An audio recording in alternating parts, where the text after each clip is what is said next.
प्रेम से बोली गुरु भगवान की जय। देवियों एवं सज्जनों, फिर अगले भाग में उपस्थित हूँ। तो मनुष्य का जीवन जो है बहुत अनमोल है, और इस तन को पाके आप यदि जीवन में सफलता नहीं ग्रहण करते हैं तो फिर सब बेकार है। इसलिए मनुष्य का तन मिला है तो आप जीवन को सफल करिए, इसी में आपका भलाई है। नहीं तो फिर भटकने लगे तो भटकते चले जाइएगा और कुछ नहीं मिलेगा। जीवन का सार ही यही है जो आप अपने आप को संयमित कर लीजिए। बाकी कोई चीज़ करने की आवश्यकता नहीं है, अपने आप को संयमित करना है। मन की तरंग मार लो बस हो गया भजन, आदत बुरी सुधार लो बस हो गया भजन। यही भजन है, ज़्यादा कुछ करने की आवश्यकता नहीं है। लेकिन आज यहाँ दिखावा बेसी है, लोग करते कम हैं, दिखाते ज़्यादा है, और किसी को किसी पर आजकल भरोसा ही नहीं है, और भरोसा का युग भी नहीं है। इसलिए कि बहुत लोग काल नेमी के भेष में भटक रहे हैं, समझे नहीं आता है जो सत्य क्या है और असत्य क्या है। लेकिन यदि मन वचन कर्म से आप सत्य मार्ग पर चल रहे हैं अपने आप से, तो यदि आपका कोई हानि पहुंचाने आएगा तो महाहानि में पड़ जाएगा और उसका कल्याण नहीं हो पाएगा। आप सही हैं तो आप सही ही रहिएगा, इसलिए कि सत्य में जयते, जीत हमेशा सत्य का होता है। सत्य परेशान हो जाता है लेकिन पराजित आज तक नहीं हुआ है।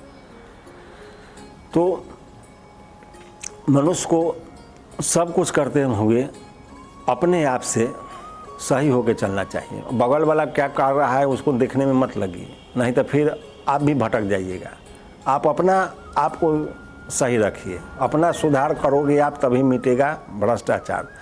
अपना सुधार जब करिएगा तब ये भ्रष्टाचार मिटता है। यदि एक आदमी संभलता है तो उसका जो परिवार है सो संभला। यदि एक आदमी संयमित हो गए, अच्छे हो गए, तो वो अपने परिवार को अच्छा बनाएंगे, संयमित बनाएंगे, उनका घर में अच्छा से रहन सहन बात विचार सब अच्छा हो जाएगा।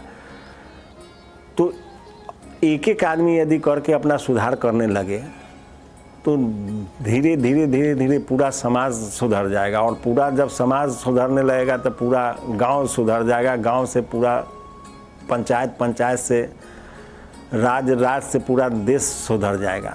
लेकिन अपना सुधार करे आदमी तभी सुधार होगा। केवल दूसरे को ज्ञान बताना है कि आप सुधर जाओ, आप सुधर जाओ, आप चोरी नहीं करो, आप गलत नहीं करो, आप भ्रष्टाचार नहीं करो, केवल दूसर के बताना है और अपने उसी मार्ग पर चलना है। लोग यह चाहते हैं कि संसार सही हो जाए, लेकिन अपना बारे में छोड़ के बताते हैं जो हम जो करते हैं ठीक है, सामने वाला गलती नहीं करे, या हम जो कर रहे हैं वो सही कर रहे हैं।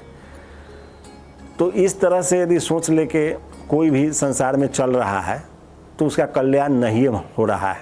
वो सब लोग देख ही रहे हैं, इसमें कहने की आवश्यकता नहीं है। एग्जाम्पल हर जगह उपलब्ध है, प्रत्यक्ष को प्रमाण की आवश्यकता नहीं है। इस संसार में प्रत्यक्ष दिख रहा है, जो जैसा कर रहा है वैसा पा ही रहा है। छल को छल ही मिल रहा है, धोखा को धोखा ही मिल रहा है। इसलिए सब कुछ देखिए, समझिए, तब आगे बढ़ते चलिए और अपने आप में सही रहिए। आप अपने सही रहिएगा, आप भला तो जग भला। यदि आप सही हैं तो संसार सही है। संसार कभी सही नहीं हुआ है, अनादि काल से, आज से नहीं, अनादि काल से हर युग में भ्रष्टाचार, पाप, लोभ, लालच, दूसरे को तबाह करना, दूसरे का धन का हरण करना आज से नहीं है, ये अनादि काल से हर युग में होते आया है और वो होता ही रहेगा। क्योंकि जब तक मनुष्य संभलेगा नहीं तब तक वो कभी नहीं ठीक होगा। क्योंकि मनुष्य के रूप में असुर भी है, उसी में असुर लगे हुए, तो असुर और मनुष्य एक साथ। तो मनुष्य मनुष्यता के साथ चलता है, लेकिन असुर तो असुर वृत्ति के साथ चलता है। एक संत के पास दो आदमी गए, तो तो संत के पास गए तो उस संत उनको कुछ भगवान के बारे में बताएं, उसको अपने आप को आत्मसंयमित पर रहने की बात बताएं कि अपने आप के संभलो, अपने मन से बेकार को हटाओ, भगवान के शरण में लगाओ, तो संसार में तुमको खुद शांति का अनुभव होगा, खुद आनंद का अनुभव करोगे। और इधर उधर में जितना ज़्यादा भटकोगे उतना ज़्यादा कष्ट पाओगे। तो संत जब उसको भगवान के उपदेश बताने लगे तो जो दोनों व्यक्ति था कहा कि सुनते सुनते कहा कि भाई तुम्हारा भगवाने जो है ना जितना काम किए हैं सारा काम उनका गलत है, भगवाने सही नहीं है तो उनका बात हम क्यों माने। तो कहा जे भगवान गलती की है, तो कहा जे बिल्कुल खाली गलत ही गलत है, उनका कोई भी चीज़ सही नहीं है। तो संत कहा जे ठीक है भाई, हमको तो नहीं समझ में आया, लेकिन भगवान सबसे बड़ा गलती यह कर दी कि तुम्हारे ऐसा आदमी को बनाए जो तुम भगवान में गलती ढूंढ रहा है, इसलिए सबसे बड़ा गलत तो तुम है और तुम भगवान के नहीं मान रहे हो, तब इससे ज़्यादा हम कुछ नहीं कह सकते हैं। फिर वो कहा जे भगवान है भी कि नहीं। तो संत कहा कि जब तुम कह रहे हो नहीं है तो है, और हैं फिर भी है, चूँकि नहीं है फिर भी है और हैं फिर भी है तो है ये न है वही है वही भगवान है। जो नहीं होते तो फिर तो तुम्हारे ऐसा आदमी आता फिर कहाँ से। तो इधर उधर भगवान के बारे में उल्टा सीधा बोलते हुए वो आदमी अपना चलते रहा। एक रोज़ उस आदमी के जेब में माला एक मिला, तो लोग कहा कि भाई आप भगवान के नहीं मानते हैं, भगवान को गाली बकते हैं और भगवान के अस्तित्व पर सवाल उठाते हैं, तो फिर जेब में माला है आपको, तो ये माला काहे लेके चलते हैं। तो कहा जी अरे इसलिए रख रहे हैं जो नहीं है तो कोनो बात नहीं है, आ कहीं यदि हुआ तो सबसे ज़्यादा दुर्गति हमारा ही करेगा, इसलिए मजबूरी में माला रखते हैं, जो कहीं कहीं जपते हैं, जो कहीं हुआ यदि तब तो हमारा कचुम्बर बाहर कर देगा, और नहीं है तो कोनो बातें नहीं है, इसीलिए माला लेके चलते हैं। तो इस तरह से संसार में लोग हैं। अब दो आदमी थे तो दोनों आदमी में फिर आपस में वो लोग कहा जे चलो, एक जो उसमें से बचा हुआ था वो कहा जे चलो भगवान की गलती ढूंढते हैं, तब आएंगे तो इस संत को बताएंगे। तो एक कॉपी ले लिया, एक कलम ले लिया, चला ढूंढने। तो जब ढूंढते ढूंढते आगे बढ़ा तो एक जगह एक गांव से गुजर रहा था, देखा जे एक घर के छप्पर पर बड़े बड़े कद्दू फरे हुए थे, उसका पत्ता भी था बड़ा बड़ा और छप्पर पर लतरा हुआ था।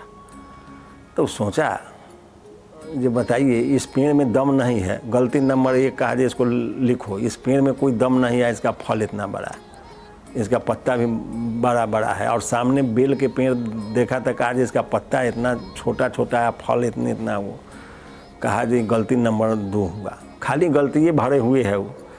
उसके बाद तो फिर वहाँ से आगे चला, तो आगे चल रहा था तो 2 गलती नोट करके जब आगे बढ़ते जा रहा था तो एक बहुत सुंदर बगीचा था। बगीचा में आम के पेड़ थे, एकदम हरे हरे पत्ते थे और उसमें हरा हरा आम फड़ा हुआ था। तो सोचा कि थोड़ा धूप है, विश्राम कर लेते हैं, तो आगे चलेंगे तो फिर गलती को देखते चलेंगे। तो उस बगीचा में जब वो सब सोचा कि थोड़ा विश्राम कर लेते हैं, तो अपना एक चादर था बिछाया, दोनों सो गया। तो जब सो के ऊपर देख रहा था तो कहा जे भाई देखो इसमें भी गलती है, इसका पत्ता भी हरा और फल भी हरा लगाया, गलती नंबर 3 है इसका। अब ये सब आपस में बतिया रहा था कि वो तो केवल गलत से ही भरा हुआ है, उसका एक भी काम सही नहीं है, तो कैसे उसको हम मान लें। इसी बीच में हवा का कुछ झोंका आया और एक आम टूट के, जो एक ज़्यादा रिसर्च करने वाले थे उनके नाक पर आम गिर गया। वह नाक पर आम गिरा तो उनका नाक फट गया, अब नाक से खून बहने लगा। अब नाक से खून बहने लगा तब तुरंत सारा अकल उनका ठिकाना लग गया।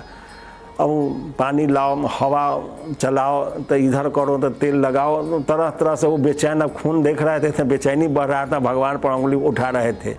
उसके बाद तब एक जो उसमें था वो कहा जे देखो ज़्यादा गलती ढूंढना ठीक नहीं है ना, तो सावधान कर रहा है, इसका मतलब कुछ भी कर सकता है। तो कहा अरे वो गलती अब क्या कहें, वो तो अच्छा हुआ, जो गलती नहीं वो ठीक ही है एक मायने में। यदि वो कद्दू वाला फल इसमें लगा रहता है, यदि गिरता तो पूरा मुँहे सतुआ उड़ जाता, इससे तो कम से कम छोटा लगना ठीक है उसका काम। उसके बाद कहा ना अब इसके जांच उच करना ठीक नहीं है, जो संत बताया है जो सही बताया है, जो भगवान गलत नहीं करते, हम लोग ही गलत फंस गए थे। तो भगवान में भी कमी निकालने वाले आदमी की कमी नहीं है, लेकिन जब उनको पाला पड़ता है तब समझ में आता है कि भगवान गलत है कि हम गलत हैं। इसलिए दूसरे में कमी निकालने से पहले अपने अंदर में झांकना चाहिए। खुद दुर्गुण से भरे हुए हैं, दूसरे को बता रहे हैं, तो मनुष्य बाहर में वही देखता है जो उसके अंदर भरा पड़ा हुआ है।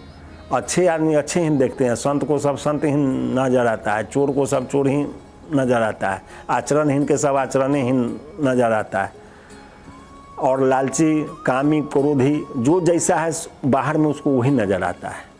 इसलिए आप कैसा है, आपका विचार कैसा है, वो आपको खुद देखने की आवश्यकता है। आपको जो चीज़ ज़्यादा नज़र बाहर आ रहा है समझिए कि आप वही हैं, दूसरे से पूछने की कोई आवश्यकता नहीं है। तो अपना सुधार जो है यही संसार की सेवा है। तो मन की तरंग मार लो, बस हो गया भजन। मन में जो तरंग उठ रहा है उस पर कंट्रोल कर लो, उस पर नियंत्रण कर लो, वही भजन का स्वरूप है। अब माला लेके बैठ गए, माला जो जप रहे हैं, और ध्यान मंदिर के बाहर जो जूता खोल के आए उस पर है कहीं जूता न कोनो पहन के चल जाए, तो वो आप भजन कर रहे हैं कि जूता का स्मरण कर रहे हैं, तो उसमें आप भगवान कहाँ मिलेंगे। तब आप कहिएगा कि मंदिर में 10 माला जपे हैं, 20 माला जपे, लेकिन कहाँ कुछ समझ में आ रहा है, वो फालतू है, समय का बर्बादी है। तो आप माला जप रहे हैं सही, लेकिन आपका ध्यान जूता पर है, घर पर है, विषय वासना में है, तो फल कहाँ से मिलेगा। इसलिए मन की तरंग जब मारिएगा तब ये भजन होगा, और आदत जब जितना बहका हुआ है जब उसको सुधारिएगा तब ये भजन होगा। यही भजन का नियम है, दिखावा भजन नहीं है। और दूसरे को दिखाने के लिए आप मत भटकिए, दूसरे को भरम में डालिएगा तो आप इतना बड़ा भरम में पड़ जाइएगा जो आपका पूरा नाशे होगा, इसमें कहीं कोई संदेह नहीं। और दूसरे के बात में जो भटक के बहक के जो चलता है उसका सर्वनाश हो जाता है, इसलिए कि उसको कोई ज्ञान नहीं। दूसरे के बात पर चलने वाला आदमी का सदा से नाश ही हुआ है और आगे होते ही रहेगा। इसलिए यदि कोई महापुरुष कोई बात बता रहे हैं तो उसको आप समझ के चल रहे हैं तो आपका कल्याण होगा। लेकिन यदि कोई भटका हुआ आदमी आपको भटका रहा है या उसके बात पर आप चल रहे हैं तो भटका हुआ का तो नाश होगा, इसमें कोई संदेह नहीं है। लेकिन यदि आप उसका बात मान के चलें तो आपका सर्वनाश हो जाएगा, इसमें भी कोई संदेह नहीं। इसीलिए शास्त्र बताता है और महापुरुष बताए हैं जो कोई महापुरुष के वचन पर भरोसा करके चलना चाहिए। और गुरु के वचन प्रतीत न जेहि सपने सुगम न सुख सिद्धिते हैं। यदि गुरुजनों के बात पर, गुरुओं के वचनों पर भरोसा नहीं है तो आपका नाश होने में तनको समय नहीं लगेगा, संसार में भटक के मर जाइएगा। इसलिए सब परिस्थिति में प्रभु के शरण ग्रहण करिए और राम राम रटते रहिए।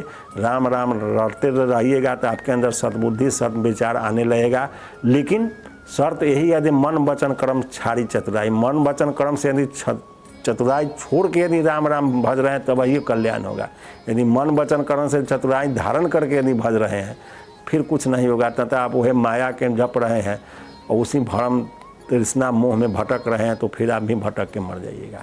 इसलिए शुद्ध मन से राम राम भजते रहिए और आगे बढ़ते रहिए, कल्याण निश्चित होगा। फिर अगले भाग में जय गुरुदेव।